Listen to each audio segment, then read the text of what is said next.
That's where I find God.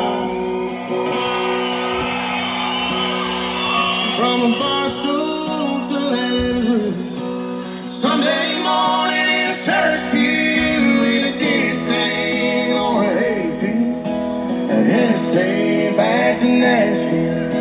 The Chevrolet with the windows down, being held just right around town. I do that a lot.